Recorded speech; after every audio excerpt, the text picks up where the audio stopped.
عليكم ورحمة الله وبركاته.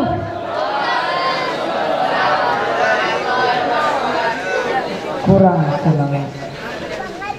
Burung nuri terbang jauh di awan, terbangnya sampai ke kampung keramat. Jika Fahri memberi salam, jawablah kawan agar mendapat rahmat. Assalamualaikum warahmatullahi wabarakatuh.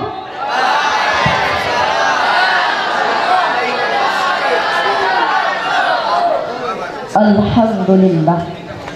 Alhamdulillahi nahmaduhu wa nasta'inuhu wa nastaghfiruhu wa na'udzu billahi min shururi anfusina wa min sayyiati a'malina. Man yahdihillahu fala mudilla lahu wa man yudlil fala hadiya lahu. Asyhadu an la ilaha illallah wahdahu la syarika lahu wa asyhadu anna Muhammadan 'abduhu wa rasuluh la nabiyya ba'da. Amma ba'du.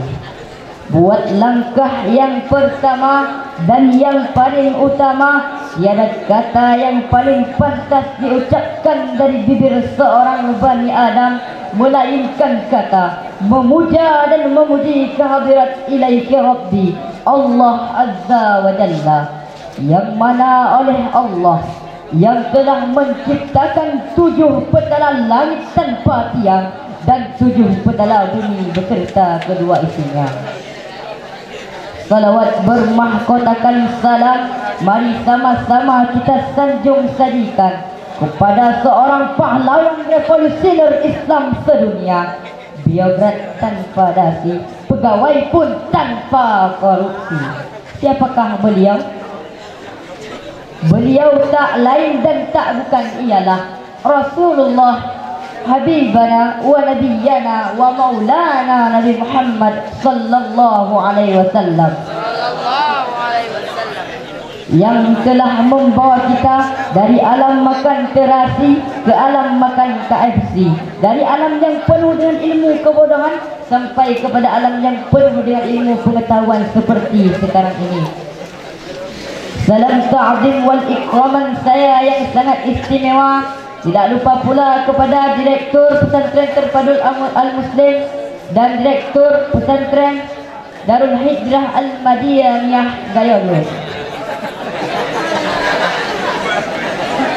Tidak lupa pula yang sangat istimewa semuanya kepada seluruh kaum muslimin muslimat yang Allah muliakan. Tidak lagi saya perpanjangkan mukadimah saya. Langsung saja saya masuki ke dalam pidato saya yang berjudul Pemuda Harapan Bangsa.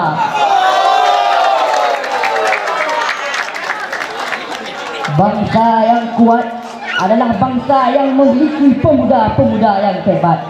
Pemuda sebagai ujung tombak perubahan yang mampu membawa bangsanya bersaing dengan bangsa lain dan sejajar dengan bangsa lain.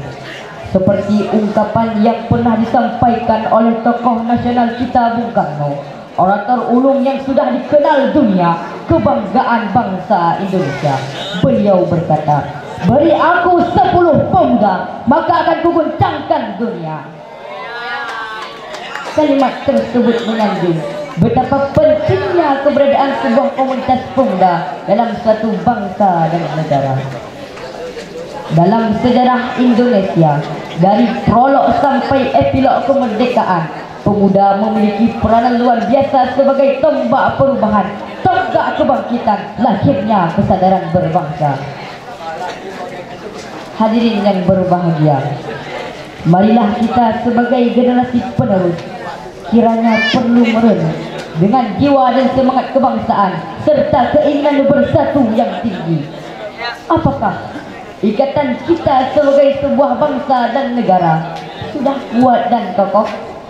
Teman-teman yang saya banggakan, sudah bukan menjadi rahasia umum kalau kebangkitan atau kemerosotan sebuah bangsa sangat dipengaruhi oleh semangat pemuda-pemudanya.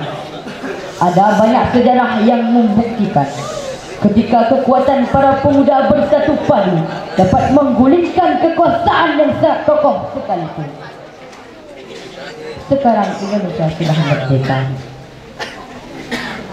kita sebagai pemuda merupakan aset yang paling besar. Di tangan kita inilah Indonesia akan kita bawa maju atau mundur. Baik atau buruknya suatu bangsa sangat tergantung kepada bagaimana perilaku kita generasi muda. Wahai pemuda harapan bangsa, masa muda adalah masa yang penuh dengan harapan, penuh dengan cita-cita, dan penuh dengan romantika kehidupan yang sangat indah. Keindahan yang dihiasi dengan bentuk fisik yang kuat, berjalan masih cepat, pendengaran masih akurat, pikiran masih cermat, dan kulit wajah indah mengkilat. Oleh karena itu, pantas bila pemuda menjadi salah satu penentu maju dan mundurnya suatu bangsa. Sebab terbukti dari dahulu kala hingga saat ini sampai masa yang akan datang, sesuai dengan fitrahnya, pemuda merupakan tulang punggung sebuah bangsa, penerus estafet pembangunan bangsa. Hadirin yang berbahagia, agar kita menjadi pemuda yang hebat, kita harus menghindari 5 kelemahan seperti yang disampaikan oleh Profesor Dr. Bakruddin Yusuf Habibie, yakni lemah harta, lemah fisik, lemah ilmu, lemah semangat hidup, dan yang paling ditakutkan ialah lemah adab atau akhlak. Jika 5 kelemahan ini tidak melekat pada diri seorang pemuda, kita yakin mereka bukan pelopor pembangunan bangsa, melainkan virus pembangunan bangsa, penghambat pembangunan bangsa, bahkan penghancur pembangunan masa depan bangsa sekalipun.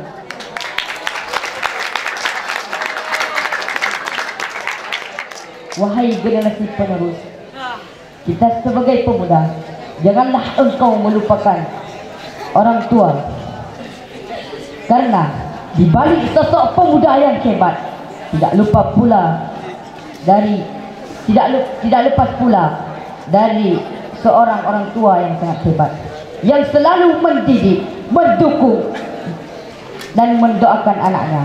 Karena mereka lah lahir pemuda-pemuda yang hebat. Sejarah telah mengajarkan kepada kita untuk menyanjung semangat demi pembangunan masa depan bangsa. Karena pemuda hari ini adalah pemimpin di hari esok. Sebagai contoh bagi kita pemuda, mari kita renungkan firman Allah Subhanahu wa taala, Quran surat Al-Kahfi ayat 13 yang berbunyi,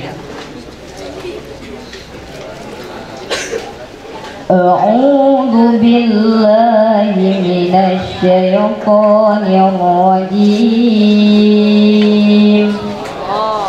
Bismillahirrahmanirrahim. Nahnu naqussu 'alaika naba'ahum bil haqq. Innahum fityatun amanu bi rabbihim wa zidnahum huda. Yang artinya, kami kisahkan kepadamu Muhammad cerita ini dengan benar. Mereka adalah pemuda-pemuda yang beriman kepada Tuhan mereka, dan kami tambah pula mereka petunjuk. Ma'asyiral muslimin wal jumratul mu'minin rahimakumullah. Mari kita ingat kembali pesan yang disampaikan oleh Rasulullah.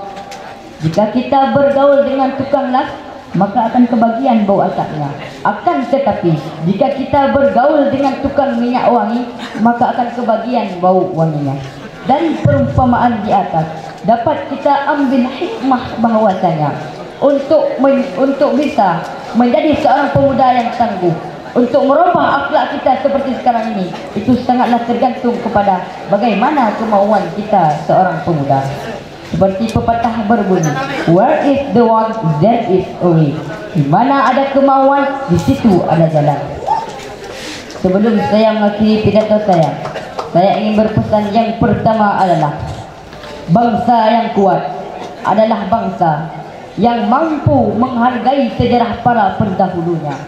Sedangkan pemuda yang hebat adalah pemuda yang mampu membawa bangsanya bersaing dengan bangsa lain dan sejajar dengan bangsa lain. Yang kedua, di balik sosok pemuda yang sangat hebat, tidak lepas pula orang tua yang hebat, yang selalu mendukung, mendidik dan mendoakan, karena mereka lah lahir pemuda-pemuda yang hebat. Seperti pepatah mengatakan, buah jatuh tidak jauh dari pohonnya. Yang terakhir, yang ketiga dari saya adalah, wahai pemuda harapan bangsa, wahai pemudi kuntum melati, robek bajumu, sisihkan lengan tanganmu, demi masa depan bangsa yang akan datang. Sekian dari saya. Mohon maaf bila ada kesilapan dan kekurangan, mungkin kesalahan dalam bercakap kata, karena kesempurnaan hanyalah milik Allah dan kesalahan ada pada diri kita semua. Undur ma qala wala tanzur man qala. Jangan lihat siapa yang berbicara, tapi lihat apa yang dibicarakannya. Hadanallahu wa iyyakum ajma'in. Assalamualaikum warahmatullahi wabarakatuh.